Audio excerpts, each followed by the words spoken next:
Since 1998, I've been doing this stuff in prisons all over the United States. I've been to San Quentin, played softball in San Quentin, been to Delaware, Florida, Kentucky, and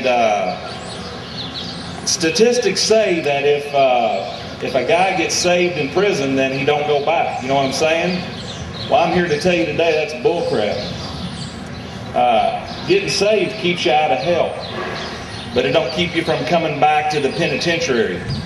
Living like a Christian in the free world and in prison and continuing it when you get out keeps you from coming back to the penitentiary. If that were true, divorce wouldn't be as high among Christians as it is non-believers. I mean, just as many Christian families divorce in the free world as they do non-Christians. So getting saved don't keep you out of prison. I've heard that ever since I've been doing this, and that's bullcrap. But Charlie, I just didn't understand it. I mean, the guy was saved, you know, and next thing you know, he falls off the wagon, and man, it just tore me up. I thought, man, how could that be? It ain't supposed to work like that. And about that time, Mike Eustace called me and said, Steve, I'm out. Can I go? And I said, well, Mike, I got to tell you, you know, I sold a lot, and I spent a lot of time praying and sowing into Charlie Knuckles' life. And I tell you what, that sucker, he just went off and started drinking again, and now he's back in prison, and I just don't know. And Mike Eustace told me this. I'll never forget it. He says, Steve, all I can tell you is I ain't Charlie Knuckles. And I said, well, yeah, you're right. And the Lord convicted me right then of, you know, here I was discriminating against him and judging him because he was an ex-offender. And Mike's been with us ever since. And Mike's been out. Just like you tell you, it's not easy out there. But I've had a friend since 1998 that was over at the building, and then he was here. His name's Bobby Graham. Bobby got out of prison 2 years ago this August, right? And man, I couldn't wait. And at that time, I was taking some time off because of the ministry was just really starting to, I was doing it a lot, and we grew, and a lot of things happened. And I was taking some time off, and I thought, you know what? I'm going to go back to prison with Bobby Graham. That's what I can minister with Bobby Graham. And I tell you what, Bobby Graham wasn't out a year, and he was locked up in an ISF facility up in Fort Worth. He was up there for 4 months, and I couldn't understand it. I thought if any guy could get out of prison, because Bobby Graham could bring the word. I mean, that dude is anointed to do prison ministry. He's anointed to be a pastor. And I thought, if that guy can't get out of prison and stay out of prison, man, what is going on? You know? And Bobby told me, we talked a lot on the phone after and I went to visit him out there on Blue Mountain Road in Fort Worth.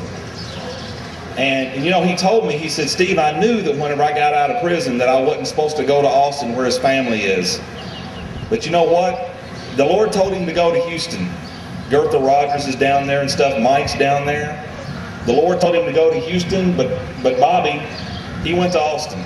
And he got in trouble over some stupid stuff that, you know, when I think about it, it really doesn't seem fair.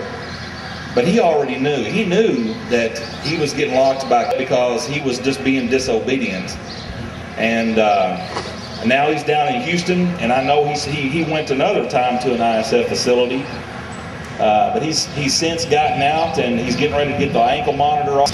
Got it turned around, and he's doing right. But all of that to say that I used to just be totally evangelism. We'd have been having a chapel service, and I'd have been trying to get guys saved so that they wouldn't come back to the penitentiary. But you know what? It's salvation has got to be there first. But once you start to learn to live like a Christian and to live that life, and then know who to go to. Here's another example too. All of you guys are close right here. When one of you guys is struggling with something, and your partner is right next door to you, or he's in the next building, y'all get to see each other all the time. He had a lesbian parole officer who wouldn't let him do nothing. She let him go to church on Sunday, But he couldn't stay long enough to build a relationship with anybody, to have anybody pray for him. He didn't have anybody to know. So you guys can lean on each other in here real well, but if you don't have a tight family to lean on each other when you get out, it's real tough. So what's the answer? Well, you've got to learn in here to learn to lean on Jesus more and more before you get out. You get out, your buddies ain't going to be there. They're not going to be that close for you. You're going to have to learn to go to him and take it to him.